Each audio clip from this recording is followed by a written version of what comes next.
Verid Tash stood at the edge of the observation deck, staring out at the swirling mess of space junk orbiting the tower. Nothing says welcome to diplomacy like the sight of your own failed projects spinning in a slow-motion dance of defeat. The terraforming project was supposed to turn the planet below into a lush paradise, or at least something less like a cosmic litter box. Instead, it had gone belly up faster than a politician caught in a lie. Now, if he squinted, he could see the charred remains of humanity's grand plans drifting lazily in the void, serving as a constant reminder of why he needed a stiff drink, or 5. Behind him, the room was a hive of activity, and not the good kind. "You'd think they'd at least sweep the asteroid dust off the floor," Verid muttered, more to himself than anyone else. But his aide, Cora Jax, a woman with a tongue as sharp as a plasma cutter, heard him anyway. "Sweep it. Hell, they should frame it," she replied, striding over with a tablet in one hand and an air of exasperation in the other.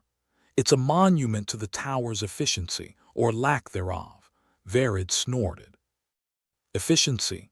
This place is about as efficient as a one-legged skater on ice. Today was the big day. Peace talks with the alien factions. The kind of peace talks that could end with everyone holding hands and singing songs, or more likely, with them all getting vaporized by a trigger-happy diplomat. Given humanity's track record, he was betting on the latter." Cora tapped her tablet, bringing up the latest reports. "The Zargathians are already here and they're not happy. Something about the food not being up to their culinary standards. Culinary standards. They eat their own young, for crying out loud," Verid said, running a hand through his hair. "Next they'll be complaining about the ambience." "Oh, they already did." Apparently the color scheme of the negotiation room is too aggressive. They both glanced over at the long corridor leading to the so-called peace chamber with its violently red walls and harsh lighting. Whoever had designed it clearly had a sense of humor, either that or a death wish. "Too aggressive. It's like standing inside a bloody wound," Verid said, shaking his head. "What's next?" "Complaints about the air being too breathable," Cora grinned, though it was more a baring of teeth. "Wouldn't put it past them. And the Drellics are still en route, apparently held up by a dispute over landing rights." "Dispute? More like they're too busy trying to figure out how to screw us over before they even get here." Verid turned back to the view, the vast emptiness of space somehow comforting in its bleakness. At least space didn't pretend to be something it wasn't. It was just there, indifferent and uncaring, kind of like the universe's way of flipping you the bird. "What's the status on the terraforming project?" he asked, though he wasn't sure he wanted to hear the answer. Cora sighed, scrolling through her data. "Still a smoking crater. Resources are drying up faster than a politician's promises. If we don't broker some sort of peace, we're going to be fighting over scraps." "Perfect. Nothing like a good old-fashioned resource war to really spice things up," Verid said. "Because space pirates weren't already enough of a headache." "Don't worry, I'm sure the pirates will join the talks eventually," Cora said with a dry smile. "Maybe set up a nice little plundering booth right next to the refreshment table." There was a pause, and then the klaxon blared, the kind of obnoxious sound only a truly sadistic engineer could have designed. It meant the first round of talks was about to begin, and Verid could already feel his stomach twisting itself into a knot. "That's our cue," he said, turning on his heel. "Let's go see if we can salvage something from this cosmic garbage heap." They made their way down the corridor, the clanging of the metal grate floor echoing ominously. Verid tried to brush off the creeping sensation that he was walking toward his doom. After all, he was a diplomat. His job was to talk until people either agreed with him or got so bored they gave in. As they entered the chamber, the first thing that hit him was the tension. It was so thick you could slice it with a rusty spoon. The Zargathians were seated on one side, their greenish scales glistening under the lights. They looked like someone had crossed a Komodo dragon with a very grumpy rhinoceros. "Ambassador Verid," said the lead Zargathian, a hulking brute named Grakt. "Your hospitality has been interesting." "Interesting is one way to put it," Verid replied, taking his seat across from the alien. I was thinking more along the lines of memorable, but to each their own. Grak's laugh was a low, rumbling thing like distant thunder. I see you humans have not lost your charm. Oh, we've got charm in spades, Verid said with a grin that had about as much warmth as a space rock. And sarcasm. Lots of sarcasm. The room settled into an uncomfortable silence, the kind you get right before someone decides to start a war. Verid cleared his throat, trying to push past the oppressive atmosphere. Let's cut to the chase, he said, leaning forward. We all know why we're here. The terraforming project went tits up, resources are running low, and if we don't figure out a solution, we're all going to end up very dead very quickly. Grak nodded slowly, his eyes narrowing. And what does humanity propose? Well, for starters, how about not turning each other into space dust? Verid suggested. It's a novel concept, I know, but humor me. Cora leaned in, whispering in his ear. The Drellics just arrived. Late as usual. Of course they did, Verid muttered. Never trust an alien species that can't even show up on time. As if on cue, the doors slid open to reveal the Drellic delegation, a group of spindly creatures with too many eyes and not enough manners. Their leader, a particularly slimy-looking individual named Slicks, slithered forward. Apologies for our delay, Slicks said in a voice that sounded like nails on a chalkboard. We were detained. Detained by what, a mirror? Verid asked, unable to resist the jab. Or were you just practicing your entrance for dramatic effect? Slicks hissed, the Drellic equivalent of a chuckle. Perhaps both, but we are here now. Shall we proceed with the discussions? By all means, Verid said, gesturing to the empty seats. Sit down, make yourselves comfortable, or as comfortable as you can be when your species lacks a proper spine. The Drellics took their seats, and the tension ratcheted up a notch. Verid could feel the weight of it pressing down on him, like being buried under an avalanche of bureaucratic red tape.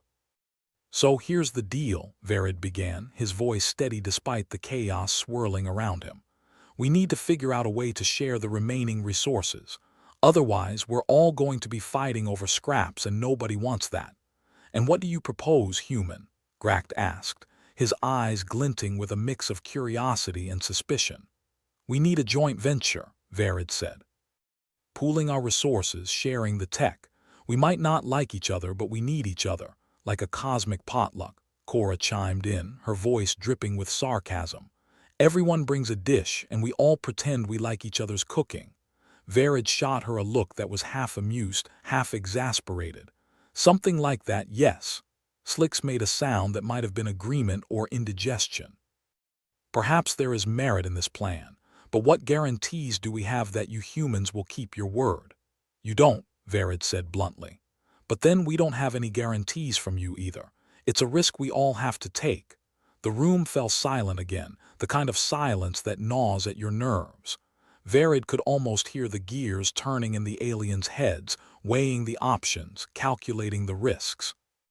Then Grak leaned forward, his expression unreadable. Very well, human, we will consider your proposal. Verid let out a breath he didn't realize he'd been holding. That's all I ask. The talks continued, a back and forth of ideas and insults, promises and threats. It was diplomacy at its finest, or at least at its most honest. And through it all, Verid kept his cool, deflecting barbs with humor and turning anger into negotiation. As the session finally wound down, Verid rose from his seat. Well, this has been enlightening, he said, glancing around the room.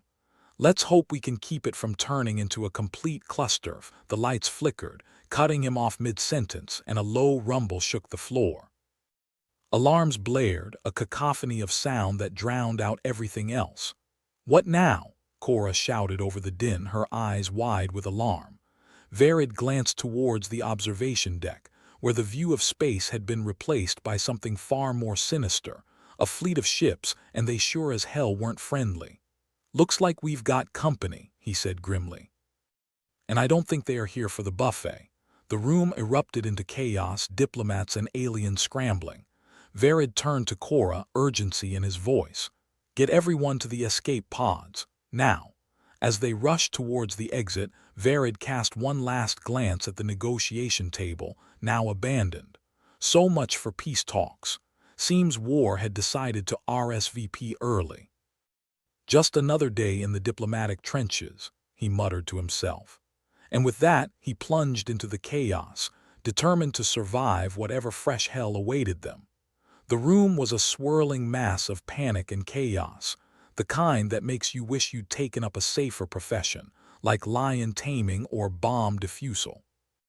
Verid Tash had just made a mental note to himself about the virtues of early retirement when his thoughts were interrupted by a sharp, metallic whine. It was the kind of sound that suggested something very bad was about to happen to someone. And then it did. A small, sleek projectile zipped through the air and found its mark. Verid's expression shifted from confusion to surprise and finally settled on a sort of grim acceptance as he crumpled to the floor, a neat hole in his chest where his heart used to be. His brain, ever the pragmatist, registered the situation with a single thought. Well, that's inconvenient.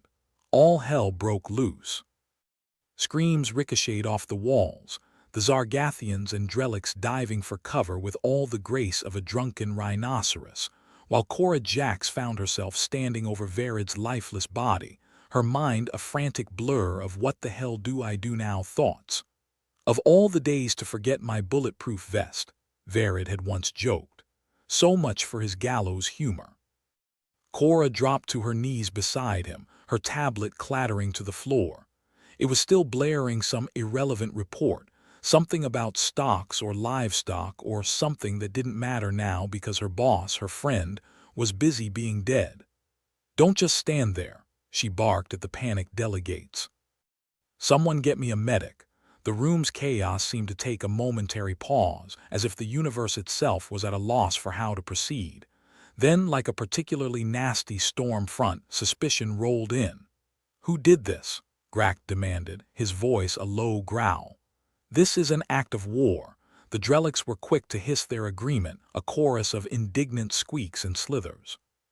Slicks was particularly noisy about it, his eyes darting around the room in a way that suggested he was either guilty or just naturally paranoid. Cora looked up, her face set in a mask of determination. Nobody's starting a war, she snapped. Not if I have anything to say about it. Bold words, Slick sneered, his elongated fingers tapping a nervous rhythm on the table. But words are cheap. Like human diplomacy. Cheap. You should see our budget, Cora shot back, standing up. Look, we're going to figure out who did this, and we're going to do it without turning this place into a slag heap. Can I count on your cooperation, or do you all want to share the blame? The Zargathians and Drelix exchanged glances, the kind of wordless conversation that only comes from mutual distrust and the shared understanding that being dead was not on anyone's to-do list. Very well, Gract rumbled. We will hold our forces for now. Same here, Slicks added, though his tone suggested he'd rather be anywhere else, preferably somewhere without humans and their pesky assassination attempts. Cora nodded, already moving, her mind racing through the possibilities. It could have been any number of interested parties, maybe even someone from the inside. Hell, maybe the janitorial staff was sick of cleaning up after peace talks gone south. She needed a plan, and she needed it fast. First on her list was getting the crew together, or what was left of them. She tapped her comm, the little device chirping to life like an obedient pet. This is Jax, she said, her voice firm. I need security in the negotiation room, stat, and get the surveillance footage on loop. We need eyes everywhere. She glanced one last time at Verid's body, a pang of loss twisting her gut. Verid had always been the one with the big speeches and bigger ideas. Now it was her turn, and she'd be damned if she let his legacy end in a smear of blood and bureaucratic incompetence. The corridors outside were teeming with bodies. Delegates, staff, and security were running in every direction like a particularly disorganized fire drill. Cora pushed through, barking orders and trying to look more confident than she felt. She found her way to the security hub, a cramped room filled with screens and blinking lights. The head of security, a grizzled veteran named Rax, was glaring at a monitor like it owed him money. "Rax, tell me you've got something," Cora demanded, leaning over his shoulder. "Got a whole lot of nothing," Rax replied, his voice rough as sandpaper. Cameras went dark right before the shot. "Someone's covering their tracks," Cora swore under her breath. "Figures, what's our next move?" Rax shrugged. "We go old school, interviews, alibis, the works." "Great," she muttered. "I always wanted to be a detective." "Just need a trench coat and a bottle of whiskey." "Whiskey's in my desk," Rax said, not missing a beat. "Trench coat, you're on your own." "Noted," Cora replied. "Brief your team. I'll handle the delegates." As she left the security hub, Cora's mind churned through a list of suspects, each more unlikely than the last. The only thing she knew for sure was that whoever pulled the trigger was either very brave or very stupid. Maybe both. The delegates were holed up in a makeshift meeting room, their faces a mix of anger, fear, and a dash of indigestion from lunch. Cora entered with the kind of authority that suggested she had everything under control. She didn't, but appearances were important. "I need everyone's cooperation," she began, looking each delegate in the eye. "We're going to figure out who did this, but we need to work together." "And what guarantee do we have that you won't just pin this on us?" Gracht asked, his voice a low rumble. Cora raised an eyebrow. "Because I'd rather not start a war if it's all the same to you, and because I'm not an idiot." A few of the delegates shifted uncomfortably, the weight of the situation settling like lead. Trust, it seemed, was in short supply. "You have my word," Slick said, his voice eerily steady. "We will cooperate for now." Cora nodded, allowing herself a moment of relief. "Good. Now let's get to work." Hours slipped by in a blur of interviews, data analysis, and far too much caffeine. Cora moved through it all with a determination that bordered on obsession, refusing to believe that this was how it ended. Not for Verid, not for any of them. The investigation was slow, each new lead more frustrating than the last. It seemed like every answer only led to more questions, an endless maze of suspicion and doubt. Finally, after what felt like days, Rax called her back to the security hub. His face was grim, the kind of expression that suggested he'd found something, and it wasn't good news. "Cora," he said, gesturing to the screen. "You need to see this." She leaned over his shoulder, eyes scanning the footage. It was grainy, barely legible, but one detail stood out: a figure slipping through the shadows, moving with the kind of purpose that suggested they knew exactly what they were doing. "Who is it?" Cora asked, her heart pounding. Rax shook his head. "Can't tell, but it's someone with clearance. Someone who knows their way around." Cora felt a chill creep down her spine. "You're saying it's one of us?" "Looks that way," Rax confirmed, his voice heavy with resignation. Cora rubbed her temples, the weight of the situation pressing down on her. "If this gets out, it'll be a disaster." "Tell me about it," Rax muttered. "We're sitting on a powder keg and someone just lit the fuse." "Then we need to find them before it blows," Cora said, her voice firm. "And we need to do it quietly." Rax nodded, his resolve matching hers. "You got it, boss." Together, they set to work, sifting through the data, piecing together a puzzle that seemed determined to remain unsolved. Cora's mind raced, each new piece of information like a new variable in an ever-complex equation. But one thing was clear: they were running out of time. The balance of peace was fragile, and it wouldn't take much to tip it into chaos. And as Cora worked, she couldn't shake the feeling that she was being watched, that somewhere in the shadows, their mystery assassin was lurking, waiting for their next move. The stakes were higher than ever, and failure wasn't just an option, it was a death sentence. But Cora was determined to find the truth, to bring justice for Verid, and to keep the fragile peace from shattering. The universe might be indifferent, but she wasn't, and she'd be damned if she let it win. The tower's systems were as ancient as they were obstinate, much like Chief Engineer Leora Kest. She was elbows deep in a panel of tangled wires and blinking lights that seemed to mock her with their chaotic buzzing. It was her dream job, really, if her dreams had been nightmares about keeping a crumbling relic of bureaucracy and metal alive. Some engineers got to tinker with sleek, cutting-edge tech on planets that weren't falling apart. Leora got the tower, a glorified coffin in orbit. Yet she had a certain affection for the old beast despite its quirks, kind of like having a pet that hates you but somehow you're still attached. Her calm crackled to life, delivering Cora Jax's latest harried directive. "Leora, you down there, where else would I be?" "The Bahamas," Leora grumbled, wiping grease on her sleeve. "I assume this is about the explosion that used to be a meeting, sharp as ever." "We think someone sabotaged the systems. Cameras went dark just before Varid got ventilated. Sabotage, huh? And here I thought the universe just hated us." "Could still be both," Cora replied, a hint of grim amusement in her voice. "I need you to find out what's been tampered with, and if it's linked to the assassination. Should be fun," Leora said, sarcasm almost as thick as the layer of dust on the uncooperative panel. "I'll get back to you when I find something. Just be quick, okay? Things are getting tense up here. Yeah, nothing like an assassination to ruin the party vibe." Leora cut the connection, sighing deeply. She was going to need more coffee. Or alcohol. Maybe both.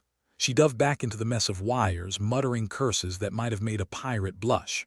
The systems were a jumble of old tech spliced with newer parts, everything held together with little more than hope and duct tape. As if to punctuate her thoughts, a wire sparked, narrowly missing her face. "Oh, you want to play rough, do you?" she growled, grabbing a pair of pliers.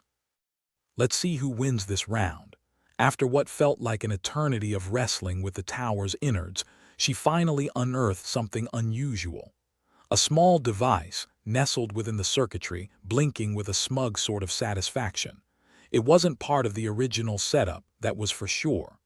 "Well, aren't you a sneaky little bastard," Leora muttered, carefully extracting the device. She turned it over in her hands, noting the sleek design and alien symbols etched into its casing. Great, that's all they needed. Extraterrestrial sabotage. Like their week wasn't already shaping up to be a real gem. She pocketed the device and buttoned up the panel, her mind racing with this new complication.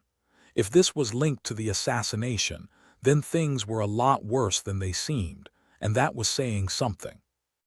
Back on the observation deck, Cora was juggling the political fallout like a circus act with too many balls and not enough hands. She was trying to keep the Drellics and Zargathians from each other's throats, which was a bit like herding cats, with laser pointers for eyes. The delegates were restless, suspicion hanging in the air like a noxious cloud. Gract was pacing, each step a rumble of barely restrained anger. Slicks, on the other hand, was the picture of alien paranoia, his wide eyes darting around like a scavenger on a battlefield. "This piece was fragile from the start," he hissed, watching the humans with a look that could melt steel. "Fragile, yes. But necessary," Cora replied, her voice sharp enough to cut through the tension. "And we're not letting this fall apart because of one bastard with a grudge, only one." Slick sneered, his skepticism palpable. Cora ignored him, her focus on the broader picture. She needed results, and fast. The peace talks were hanging by a thread, and the slightest misstep would send them spiraling into chaos. Not for the first time, she wished Varid were still around. He had a knack for diplomacy, for finding the right words to soothe even the most belligerent of egos. But he was gone, and now it was up to her. The universe might have stripped away her partner, her mentor, but it had underestimated her resolve. Cora wasn't about to let all their work crumble because someone decided to play the hero with a gun and a lousy aim. Leora arrived on the observation deck, looking like she'd wrestled a bear and come out on top, albeit with a few scratches. "Got something for you," she said, tossing the alien device to Cora. Cora caught it, examining the unfamiliar symbols with a frown. "What is it?" "Not sure, but it doesn't belong in our systems," Leora replied. "Someone went to a lot of trouble to plant it there."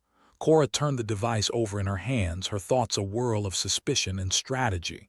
"You think it's linked to the assassination? Seems likely. Whoever planted it knew what they were doing. We're not dealing with amateurs." "Well, that's just great," Cora muttered. As if things weren't complicated enough, she turned to the gathered delegates, holding the device aloft like a trophy. "Someone's been messing with our systems," she announced, her voice carrying the kind of authority that brooked no argument. "We're investigating, but it's clear this was no accident." Grak's eyes narrowed, suspicion sharpening his features. "And you expect us to believe this wasn't an inside job? I expect you to believe that none of us want a war," Cora retorted. "We all have enough problems without adding galactic conflict to the mix." Slicks clicked his tongue, clearly unimpressed. "Your optimism is amusing if nothing else." Cora's smile was humorless. "I aim to entertain." The delegates exchanged glances, each weighing their options. Trust was a scarce commodity here, a currency that had lost its value long before the first shot was fired. "We'll need to know more," Grak said, his voice a low growl. "If this device is part of a larger plot, then we must act accordingly." "Agreed," Cora nodded. "But we do this by the book. No knee-jerk reactions." The delegates murmured their consent, albeit reluctantly. Cora knew she was walking a tightrope, balancing diplomacy with the harsh reality of their situation. One false step and everything they'd worked for would come crashing down. As the meeting adjourned, Cora found herself at the railing of the observation deck, staring out at the cosmic debris that littered the tower's orbit. It was a mess, just like everything else, but there was a certain beauty in the chaos. Leora joined her, the two women standing in companionable silence. "Thoughts?" Cora asked eventually, not taking her eyes off the view. "Just wondering why we always end up in these situations," Leora replied. "I mean, statistically speaking, shouldn't we catch a break eventually?" "Maybe we're just unlucky," Cora said, her tone wry. "Or maybe the universe is trying to tell us something, yeah." "Like what?" "Like we're screwed," Leora chuckled, a rare sound in these trying times. "Could be worse. At least we're not dead." Yet Cora added with a grim smile, "But give it time." It was a dark joke, but it was their way of coping, of pushing back against the enormity of their task. They were human, after all, with all the flaws and resilience that came with it. And as they prepared to dive back into the fray, they knew one thing for certain. They were in this together, come what may. The next few hours were a blur of activity, the tower a hive of anxious energy as Cora and Leora dug deeper into the mystery. Security was tightened, every access point scrutinized, every shadow examined for hidden threats. The alien device was analyzed, dissected, and debated by the tower's best minds, each eager to outdo the other with theories and conjectures. It was a rare sight, seeing the team so united, even if it was against a common enemy. But as the investigation continued, it became clear that they were dealing with a threat far more insidious than they had imagined. The device was just one piece of a larger puzzle, a puzzle with stakes that none of them had anticipated. Cora could feel the tension mounting, a pressure cooker of fear and suspicion ready to explode at the slightest provocation. Every decision felt like a gamble, every action a potential misstep in a game with deadly consequences.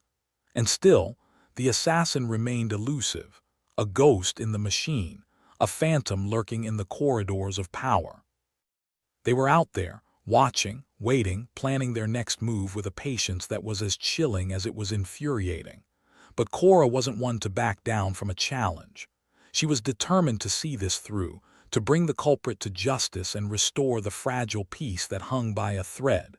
It was a daunting task, one that would test her resolve and push her to the very limits of her endurance. But she was ready. Ready to fight, ready to stand her ground, and ready to face whatever the universe threw her way. Because in the end, it wasn't just about stopping a killer or averting a war. It was about proving that they could rise above the chaos, that they could hold onto their humanity even in the face of overwhelming odds.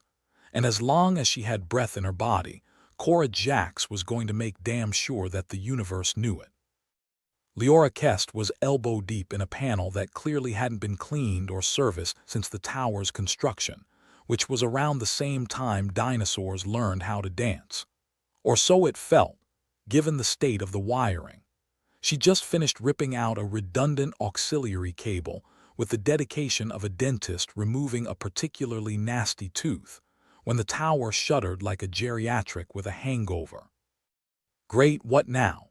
she muttered, looking up as if the answer was written on the ceiling in fluorescent paint. She straightened and pulled herself out of the access panel, leaving the comforting tangle of wires behind for the chaos that undoubtedly awaited. The alarm started blaring a moment later, a discordant symphony of electronic wailing that could drive a sober person to drink and a drunk to reconsider their life choices. Yeah, things were definitely taking a turn for the worse. Leora's comms crackled to life. "Cora to Leora, you still alive down there, barely. What's going on? Someone's shooting at us. From space." "As you do, of course they are," Leora replied, dragging a hand over her face. "You need anything from me, or should I just start praying to the gods of dysfunctional technology? Get up here. We need those shields operational yesterday." Leora rolled her eyes because sure, why not? If they were going to go down, might as well do it in style.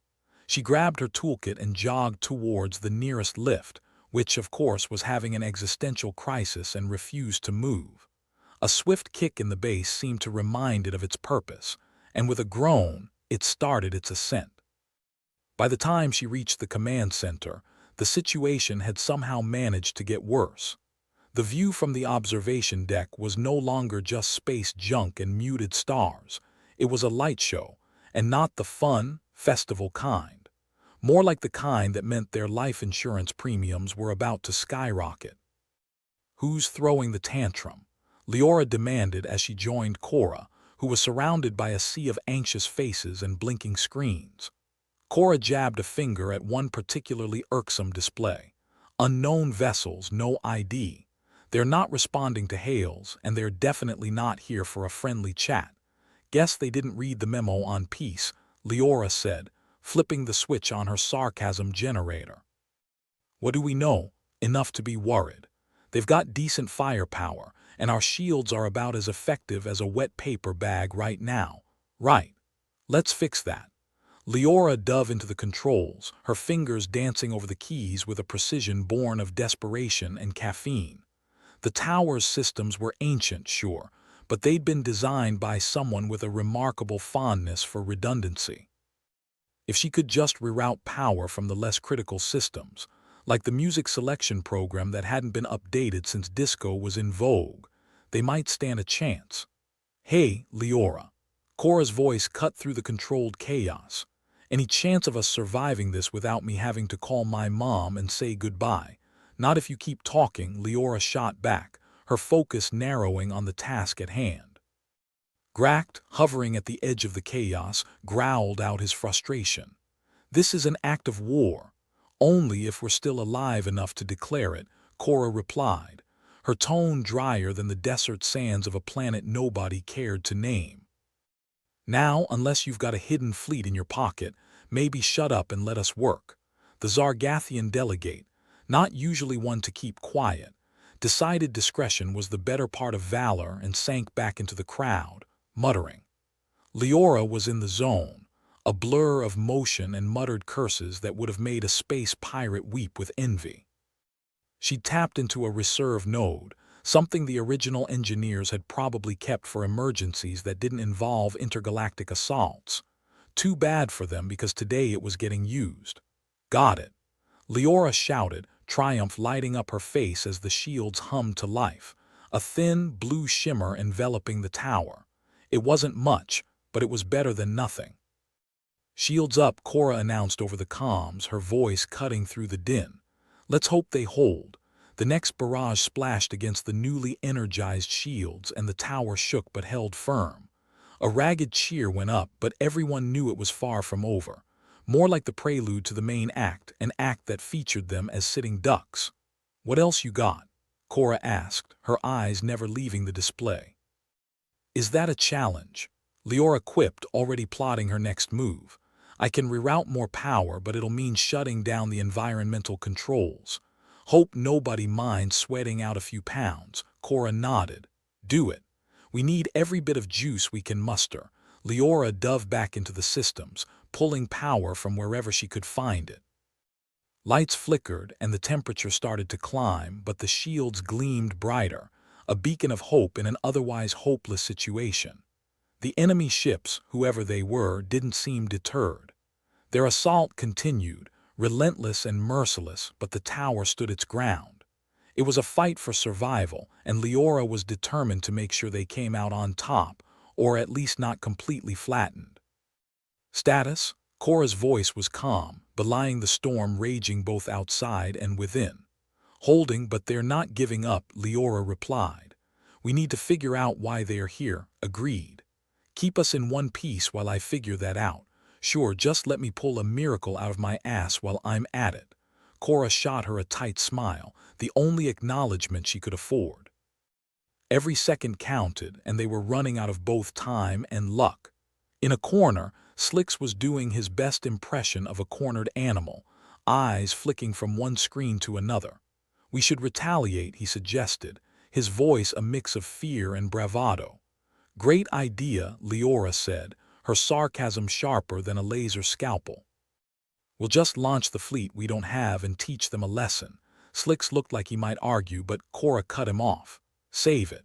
We're not going to escalate this unless we absolutely have to. Our priority is survival.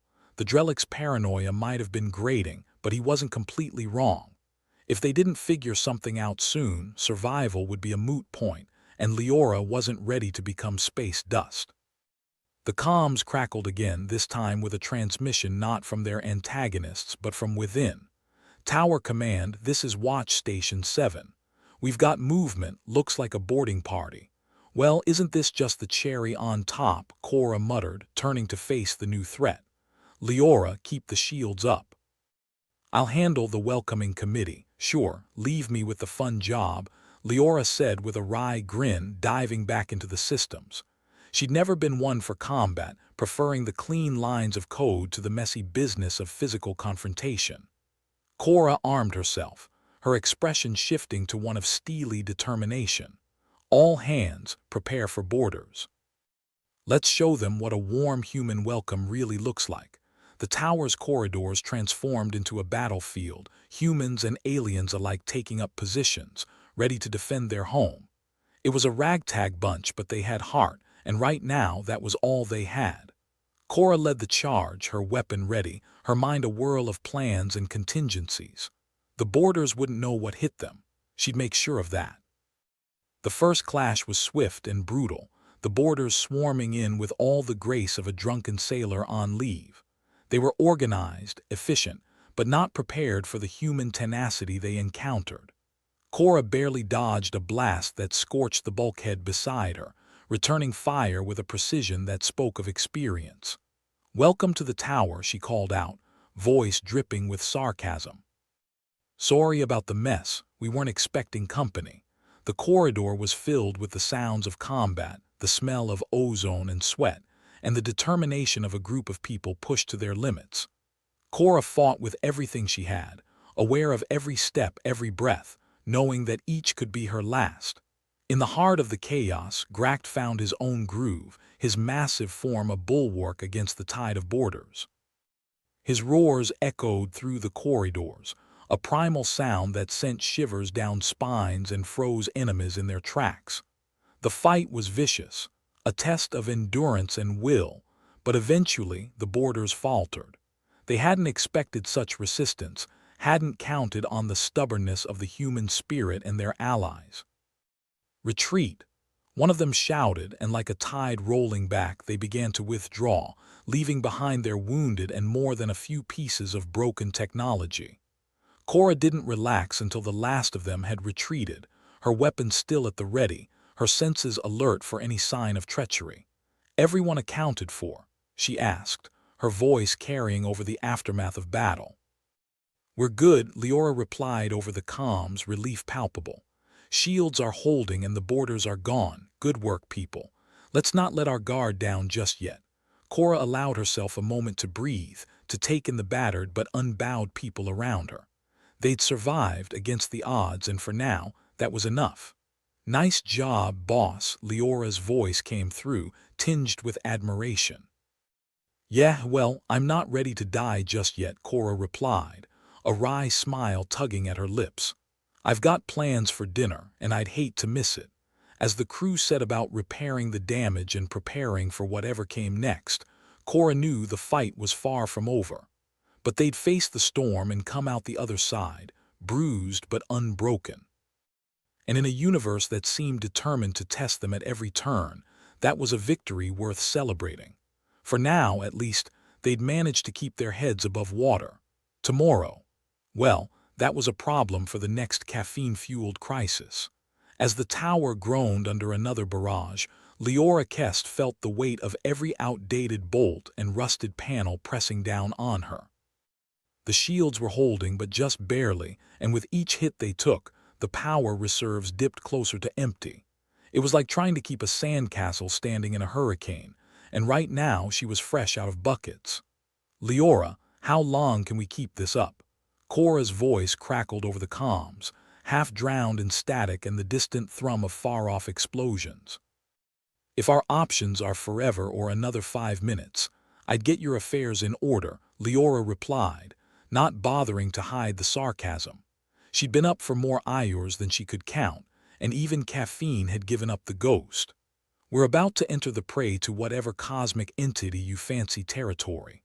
"Well, that's comforting," Cora replied, her own tone dry enough to soak up an ocean. "Find us an extra miracle. Why don't you on it?" Leora muttered, knowing full well she was out of miracles.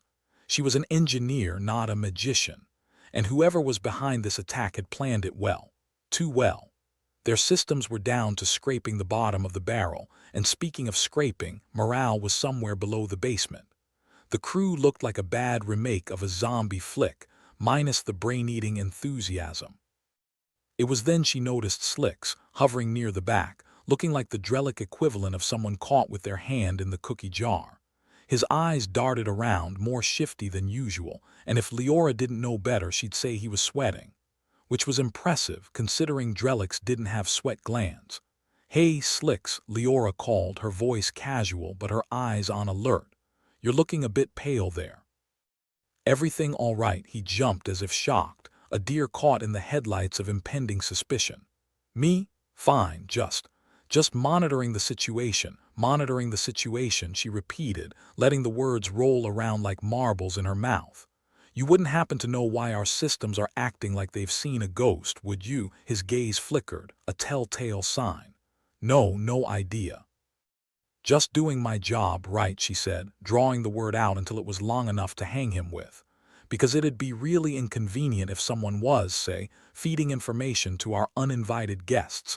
Slicks blanched, a feat that was more impressive than it sounded on his iridescent skin. "I don't know what you're implying." "Oh, I think you do." Leora's voice was as sharp as a shiv, and she was ready to use it. "You've been skulking around like a cat in a canary cage since this whole mess started." "What gives?" He opened his mouth to respond, but the tower shook again, cutting him off and giving her just enough time to glance at her terminal. A quick scan, and there it was. A data spike that shouldn't be there, a telltale sign of unauthorized access. Someone had been sending their coordinates, their status updates, everything straight into enemy hands. And unless the tower had suddenly developed a mind of its own and a penchant for betrayal, Slicks was the prime suspect. She'd hit the jackpot, but it felt more like a live grenade. "Leora, you've got something." Cora's voice cut through the noise, urgency laced with exhaustion. "Yeah, I've got something," Leora replied, her tone steely. "And it's more rotten than last week's rations." She turned her gaze back to Slicks, who was edging toward the door like it was his last hope. "Planning on going somewhere? Because I'd love to continue this little chat." Slicks paused, caught between fight or flight, except neither option looked too appealing. "I didn't have a choice," he finally spat, desperation leaking into his voice. "They promised." "Promised what?" "A first-class ticket off this tin can." "You're not the only one stuck here, Slicks," Leora interrupted, her anger flaring hotter than the reactor core she was trying to keep from melting down. "You've put us all at risk." "And for what?" His silence was answer enough, a confession wrapped in cowardice. It was the same old story. Self-preservation over loyalty, treachery as the easy way out. Only now it wasn't just their lives on the line. It was the whole goddamn tower. "Lock him up," Leora barked, waving over a couple of crew members who looked more than happy to oblige. "We'll deal with you later." As they hauled Slicks away, kicking and protesting, Leora turned back to her terminal. It was time to plug the leaks, do damage control, and pray it wasn't too late. The shields were a patchwork of desperation and deflection, but if they could just hold on a little longer. "Any bright ideas?" Cora asked, joining her at the console, her presence a steady anchor in the storm. "More like a dim glow," Leora replied, fingers flying over the keys. "I'm rerouting power from non-essentials. Life support's going to be a bit thin. Hope you like breathing lightly." "Breathing's overrated anyway," Cora quipped, though there was no missing the tension threading through her voice. "What about the rest of the crew? Brace yourselves for a sauna," Leora said, her grin more grimace than anything else. "We'll be sweating bullets, which is better than the alternative." Together, they hunkered down, watching as the shields flickered, wavering but holding. The tower wouldn't win any beauty contests, unless most likely to fall apart was a category, but it was still standing. For now. The enemy ships circled like vultures, biding their time. They'd underestimated the humans, a mistake they were likely regretting, but Leora knew it wouldn't last. All it took was one slip, one moment of weakness, and they'd swoop in, talons out. In the end, it was a waiting game, a test of endurance that stretched their resolve to the breaking point and beyond. Leora could feel it in the air, the tension thick as engine grease. "Think we'll make it?" Cora asked, not looking away from the flickering display.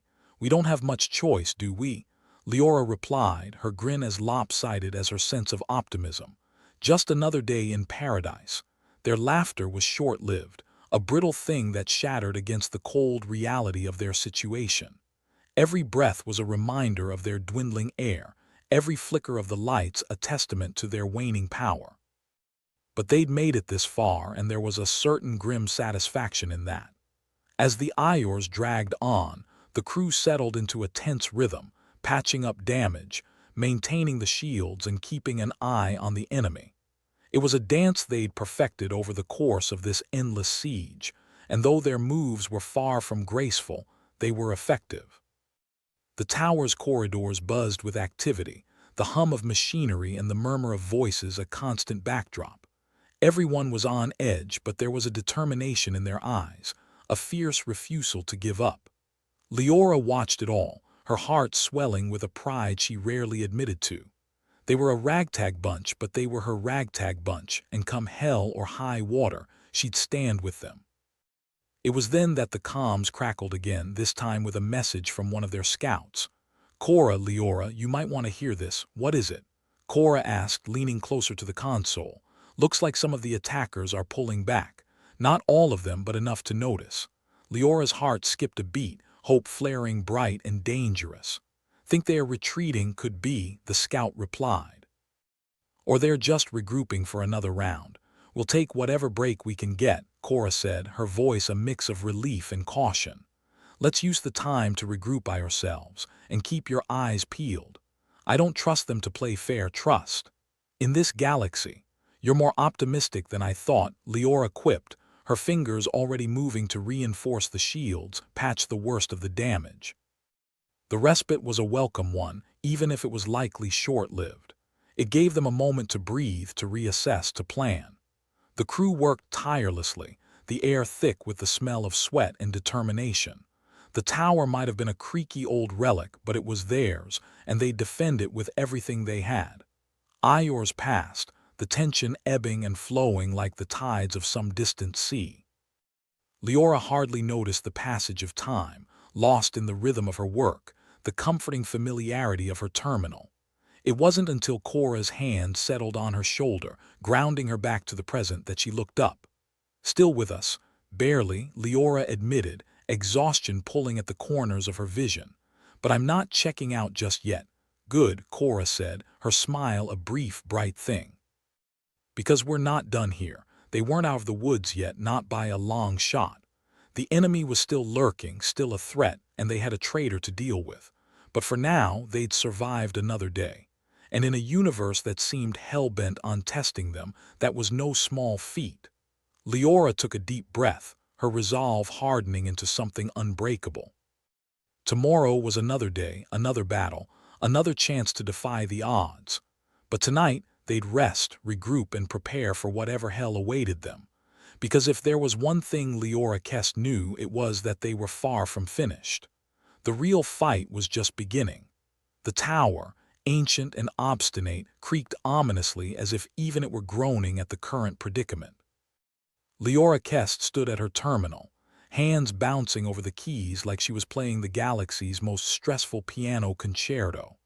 The shields were holding by the grace of whatever cosmic deity hadn't yet abandoned them, but the power reserves were running low, and the attackers, despite the temporary retreat, would be back, like flies on a corpse. Cora Jax, ever the optimist in their merry band of misfits, leaned over her shoulder. Got any bright ideas, or should we start writing our wills? Her voice was a peculiar blend of sarcasm and hope, the kind only those stuck in a floating scrap heap could muster. I've got an idea, Leora replied, her voice dry as the hull's air filters. Not saying it's bright, but it's an idea. We're going to use what's left of our power to send a distress signal. Cora's eyebrows shot up so fast they could have escaped orbit. A distress signal? You mean the interstellar equivalent of a Hail Mary? Exactly, Leora said, her grin a crooked, sardonic thing. It's risky and probably stupid, but we've survived on less before. Cora shrugged, a casual gesture that belied her quickening pulse. Risky and stupid are basically our operating principles. I'm in. Good to know we're consistent at least. Leora's fingers flew over the terminal, tapping into the tower's ancient communications array. The thing was more temperamental than a toddler at nap time, but she'd make it work. She had to. The rest of the crew milled about, their eyes flicking nervously between the consoles and the observation windows where space junk orbited with lazy menace. Even Gracht, the hulking figure with the temperament of a grizzly bear, seemed subdued. Gracht stomped over, his steps heavy enough to rattle the bolts in the floor. "What's the plan, Kest?" he rumbled, his voice a deep growl that promised violence to anything uncooperative. "We gonna sit here and wait to get picked off? We're sending a distress signal," Leora explained, not looking up from the console, "and hoping someone out there's in a charitable mood. Yeah, because everyone's just lining up to help a rust bucket like this," Gracht muttered, folding his arms with a skeptical grunt. Cora, standing beside Leora, glanced at him with a smirk. "And yet here you are." "Guess we're doing something right, or wrong," Gracht retorted, but he didn't move away. He wasn't leaving, not yet, and that was worth more than words. Leora paused, her fingers hovering over the keys. "All right, everyone. We're going to have to cut power to non-essentials. That means lights, heaters, even the coffee machine." The collective groan from the crew was almost tangible, a chorus of misery that spoke to their caffeine dependencies. "No coffee? You sure about that, boss?" Someone called out, a hint of desperation in the voice. "Think of it as forced detox," Leora quipped, earning a few weak chuckles. "And trust me, I'd love a cup as much as the next person, but I'd rather be alive to drink it." With a final keystroke, the tower plunged into semi-darkness, illuminated only by the dim glow of emergency lights. Leora felt the temperature drop almost immediately, the chill seeping into her bones like an unwelcome guest. "Welcome to the icebox," Cora remarked, rubbing her arms briskly. "All the ambience of a meat locker, none of the steak. Think of it as incentive to finish fast," Leora replied, half her attention still on the terminal. "Now, if I can just get this signal out." Gracht moved closer, looming like a benevolent storm cloud. "Need any muscle? Unless you can bench press an electrical circuit, I think we're good," Leora said, a wry smile tugging at her lips.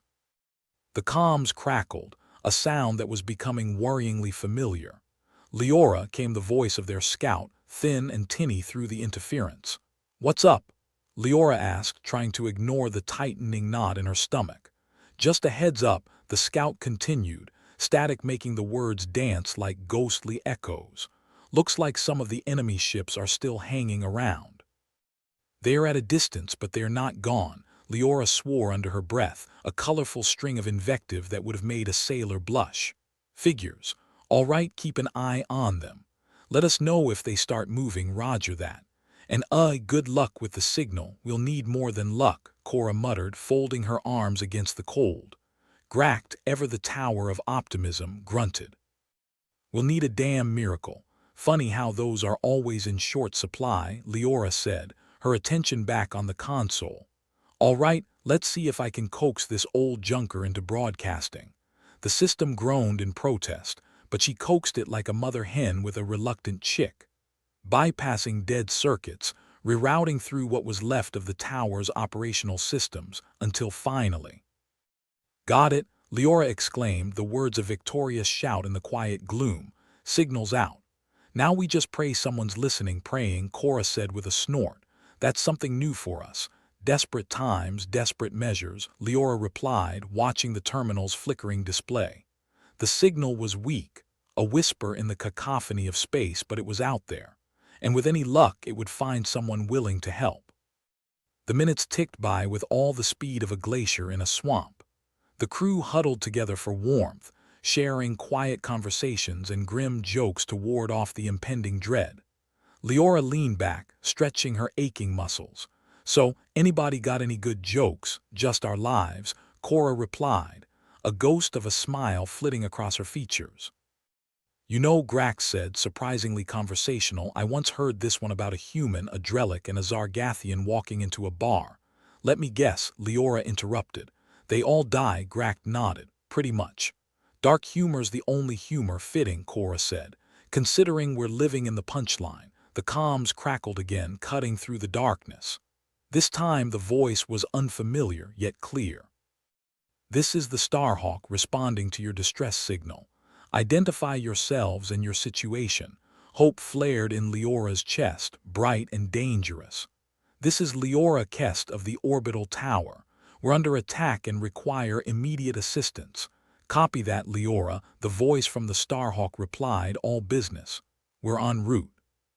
Hang tight, hope you're fast, Leora murmured to herself, watching the terminal as if her will alone could make time move quicker. Cora's voice was soft beside her, barely audible over the hum of the tower. Didn't think it'd work, me neither, Leora admitted. But I'll take a pleasant surprise over the alternative. Gract offered a rare, toothy grin. Looks like your stupid plan paid off. Don't sound so shocked, Leora retorted, though she couldn't help but smile back. Sometimes the universe throws you a bone, or a lifeline, Cora added, glancing out the observation window. Let's just hope this Starhawk's not too late. The looming threat of the returning attackers was a shadow that refused to leave, even with the promise of aid. But for now they had a chance, a slim, fragile chance to survive. Leora leaned against the console, exhaustion heavy on her shoulders. All right, people, let's not count our chickens before they hatch. Stay ready, keep your eyes peeled, and let's give the Starhawk a show when they get here. The crew stirred, shaking off the cold and fatigue with practiced ease. They'd been through hell and back, and if their luck held, they'd do it again. Cora nudged Leora gently. You really think we'll make it? Leora hesitated, her gaze fixed on the flickering lights of her terminal. I think we'll fight like hell to try. Good enough for me, Cora said, her smile small but genuine. The tower vibrated with the quiet hum of life, a battered relic of metal and will.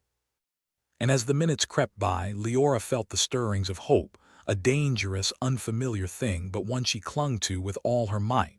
Because in the vast, uncaring void of space, hope was a rare commodity, and sometimes it was the only thing left to hold on to. A distant rumble echoed through the structure, the sound of engines, of ships.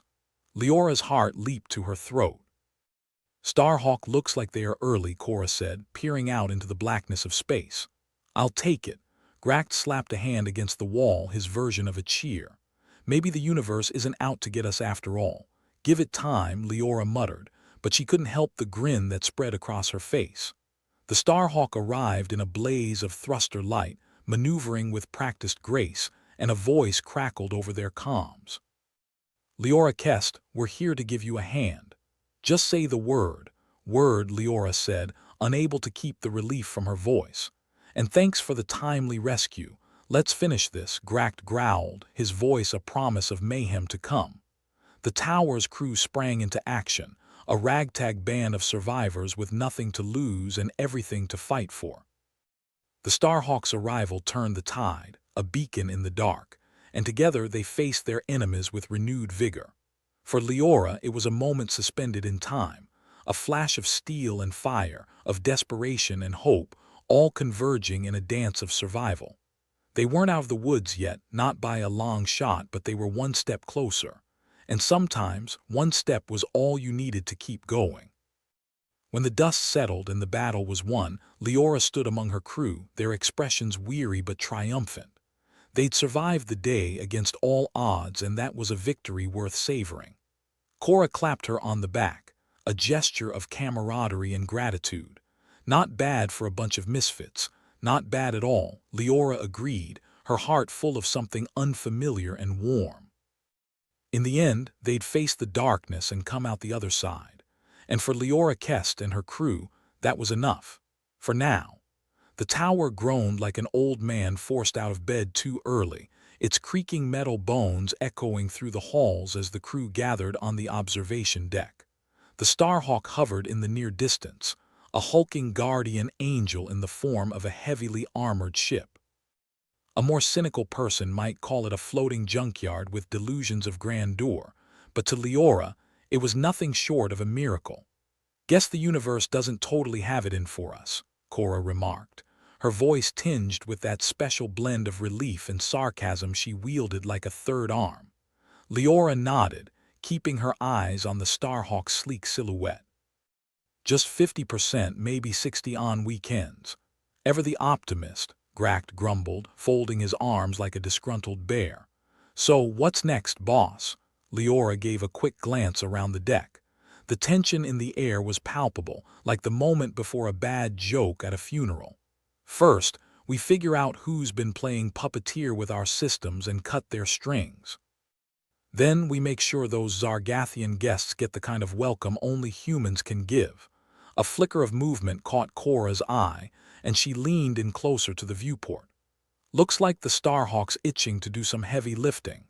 "More like heavy shooting," Gract added, his tone as sour as a week-old lemon. "Which for once might actually be useful." The comms crackled to life again, and the familiar voice from the Starhawk came through. "We see you've got a bit of a pest problem down there. Need an exterminator. It's more of a full-scale invasion, but sure, whatever helps you sleep at night," Leora replied, a hint of dry humor lacing her words. "Copy that. We're sending a few surprises their way. Stand by for fireworks." Slicks, who had been lurking in the corner with the air of someone caught cheating at poker, shuffled forward nervously. About those surprises. You think maybe they'll leave something for us to clean up?" "Probably," Leora said, shooting him a look. "But that's okay, Slicks. Maybe manual labor will finally make you sweat." "Oh, wait," Slicks grimaced, his lack of sweat glands a sore point. "Very funny." The deck shuddered beneath their feet as the Starhawk unleashed its assault, turning the sky into a riot of lights and explosions. It was like the universe's most aggressive 4th of July, with the added risk of sudden and violent death. "Hope those Zargathians brought marshmallows," Cora quipped, shielding her eyes from the glare with a calloused hand. Grac's laughter was as rough as gravel. "Or maybe they can roast their gourmet standards over the flames." As the Starhawk did its thing, Leora's terminal blinked urgently. She punched a few keys with the precision of someone used to working with tech older than her grandparents and then frowned at the screen. "What's up?" Cora asked, curiosity piqued. "Someone's been tapping into our systems from the inside," Leora said, her voice a razor's edge of anger. "Which means the bastard's been under our noses the whole time." "Typical," Gract muttered. "Always the ones you least suspect." "Or most suspect," Slicks added, his eyes darting nervously. "Depends on how paranoid you are." "Then let's find our mystery saboteur and give them a little chat," Leora said, her tone suggesting that chat was a euphemism for something far less pleasant. The crew dispersed like a pack of wolves on the hunt, each moving with the grim determination of people who had nothing left to lose. The tower was a labyrinth, and its secrets were about to be dragged, kicking and screaming, into the light. Leora led the charge, her heart pounding in time with the heavy tread of her boots. The corridors were dim, the emergency lighting casting everything in a sickly, flickering glow. Perfect ambience for a betrayal, she thought grimly. They reached the main control room, the nerve center of the tower's operations, or what was left of it. The room was a mess of tangled wires and charred consoles, the aftermath of multiple assaults and even more desperate repairs. "All right," Leora said, scanning the area. "Whoever's been pulling strings is in here somewhere." A rustle came from the shadows, followed by a string of curses as a figure stumbled into view. "Verid Tash," Gract growled, his voice low and dangerous. "I knew it. Of course, it's the guy who seems too good to be true," Cora snorted. "Classic." Verid looked up, a futile defiance etched across his face. "This isn't what it looks like." "Really?" Leora said, crossing her arms. "Because it looks a hell of a lot like you've been screwing us over. Can't we talk about this like civilized beings?" Verid pleaded, taking a step back. "Talk," Gract rumbled, advancing like a thundercloud. "I prefer action." In a last-ditch effort, Verid lunged for a hidden panel, his fingers brushing against a concealed button. But Leora was faster, slamming her hand over his and twisting his arm behind his back. "Nice try," she said, her voice as cold as the vacuum of space. "But I think you've said enough." With Verid subdued, Leora turned to the rest of the crew. "Get him in the brig. We'll sort out the details later." As Gract and Slicks hauled the would-be traitor away, Cora shook her head. "You know, for a mastermind, he was pretty terrible at laying low." "Desperation makes people sloppy," Leora replied, wiping her hands on her pants. "Just glad we caught him before he did any more damage." The comms buzzed again, interrupting their moment of victory. "Leora, this is the Starhawk. We're seeing some ships bugging out. Looks like they're cutting their losses." "Good," Leora said, allowing herself a rare moment of satisfaction. "Thanks for the assist." "Anytime. Just remember, next time the universe throws you a bone, try not to choke on it." Leora chuckled, the sound rough and unfamiliar. "I'll keep that in mind." As the tower began the slow, creaky process of returning to something resembling normal, the crew gathered once more on the observation deck. The silence was heavy, the kind that came not from despair, but from the weight of survival. "So," Cora said, breaking the stillness. "What now?" "Now," Leora replied, leaning against the viewport and gazing at the stars, "we pick up the pieces and figure out how to prevent this kind of mess in the future." Gract grunted, folding his arms. "Assuming we have a future." "Well, given that we just survived an assassination, a sabotage, and a siege, I'd say our odds are looking up," Cora said, her voice laced with that special brand of sarcasm that had carried her through the worst of times.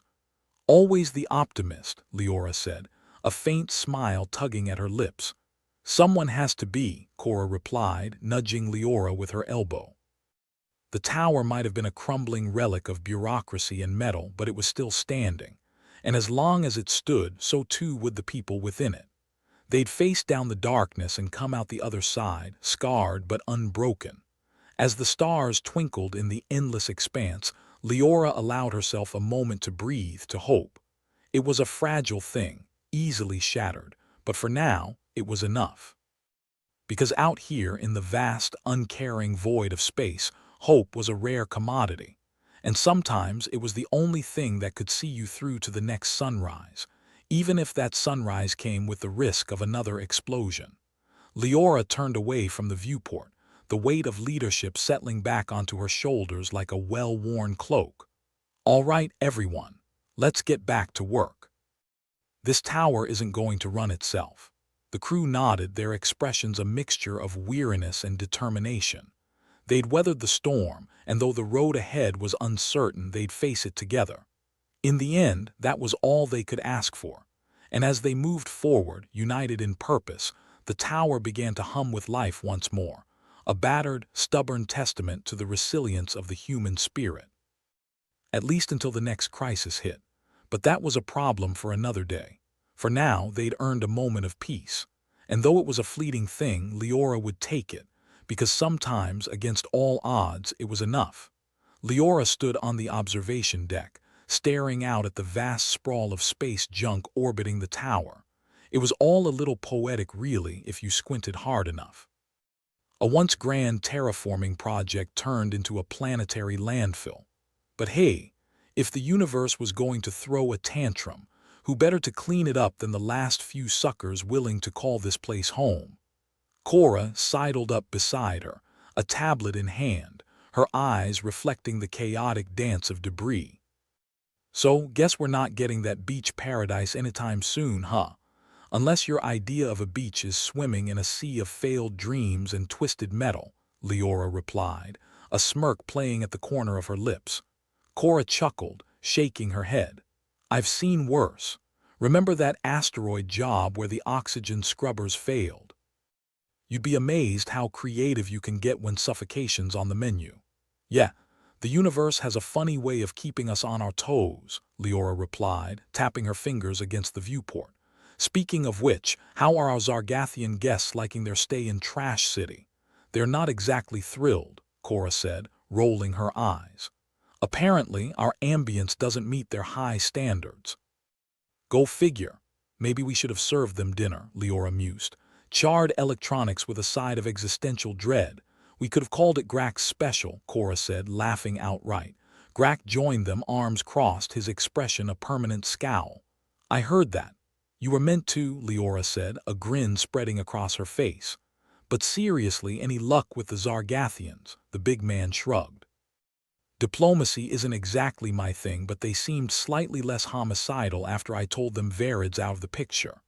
Yeah, because nothing says welcome like a good old-fashioned betrayal, Cora added. Leora sighed, turning her gaze back to the swirling mess outside. We've got to rebuild those alliances or we're screwed. Big time. Suggestions. Aside from bribing them with the finest scrap metal this side of the galaxy, Cora asked, shrugging. Maybe we could try honesty. Tell them we're all just one bad day away from tearing into each other like wild animals. Grak nodded grudgingly. Nothing like a little truth to scare the hell out of people. Speaking of truth, Slicks piped up from somewhere behind them, fiddling with a piece of salvaged tech. We should probably get the tower systems back in order before the Zargathians decide we're more trouble than we're worth. Good point, Leora said. Can't have diplomatic talks with everything on the fritz. You mean we can't have diplomatic talks while everything's exploding, Cora corrected, arching an eyebrow. Semantics, Leora said, waving her off. All right, let's divvy up the tasks. The quicker we get this heap running, the quicker we can focus on patching up relations. The crew set off to their respective corners of the tower, each wielding their tools like weapons against the chaos. Leora watched them go, an odd sense of pride swelling in her chest. They might have been a motley crew, more misfit than miracle worker, but they were hers. Leora stationed herself in the control room. It was still a mess of tangled wires and charred consoles, a testament to the recent chaos. She eyed the terminal, fingers itching to bring some order back to the madness.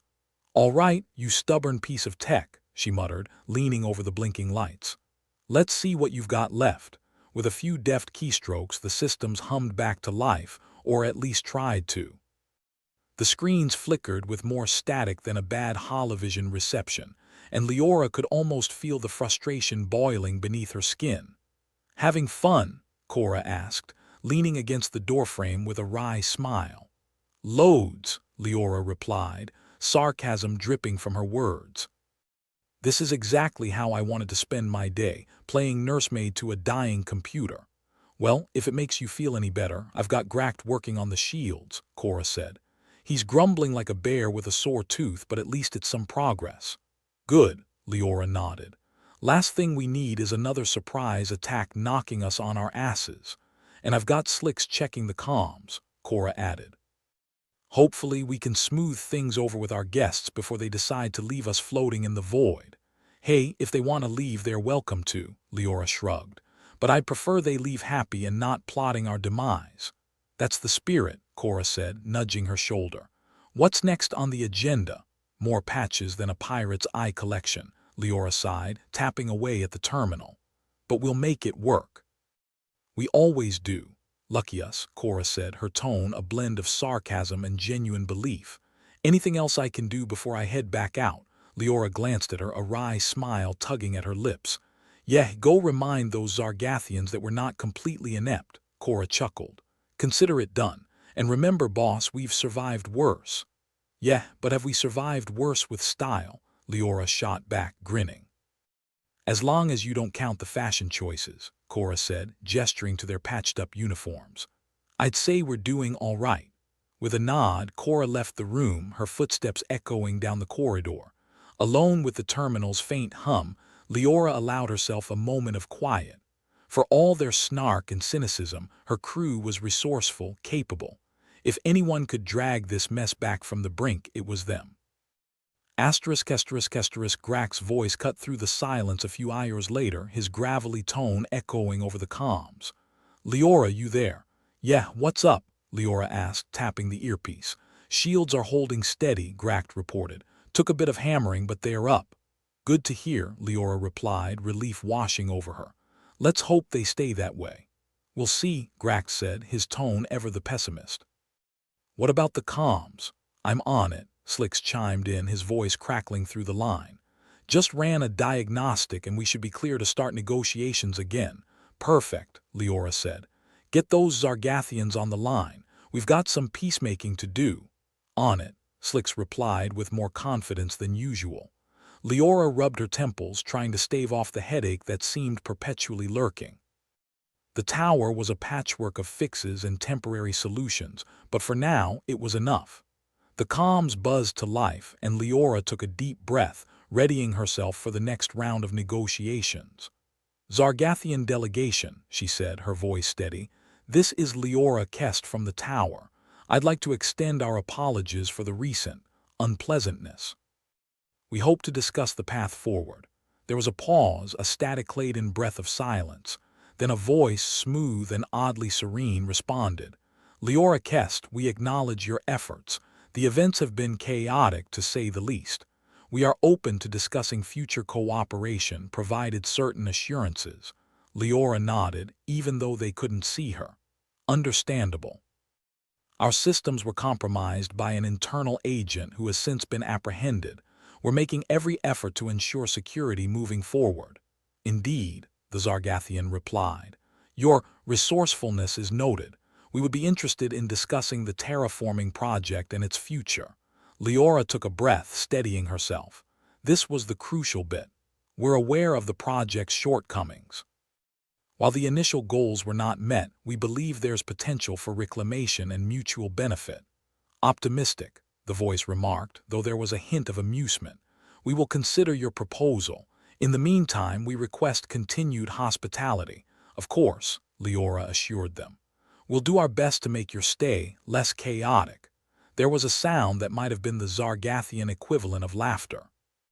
We appreciate the effort, Leora Kest. We will await further word. The comms went silent, and Leora let out a breath she hadn't realized she was holding. It was a small victory, but she'd take what she could get. Later, as the crew gathered again on the observation deck, the air was lighter, or as light as it ever got. The stars outside seemed to twinkle with a little more warmth, though maybe it was just the residual adrenaline giving them a rosier tint. So, any chance those Zargathians are going to give us a review?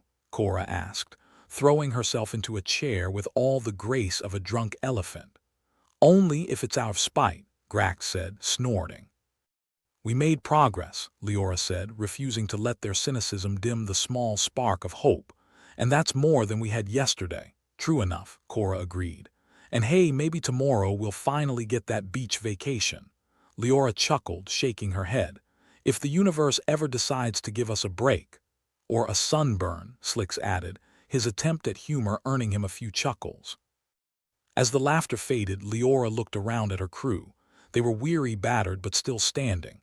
The tower might be a relic, a crumbling monument to failed dreams, but it was theirs. And they'd fight to keep it running one day at a time. even if that meant patching it together with spit and stubbornness. "All right, enough lounging around," Leora said, clapping her hands together. "Let's get back to work." "We're not out of this yet." With groans and grumbles, the crew got to their feet, dispersing to their tasks. As they moved, Leora felt a tiny flicker of pride. The universe might be against them, but they had each other. And for now, that was enough. Out in the vast, uncaring void, they were carving out their own corner of existence, one sarcastic comment at a time.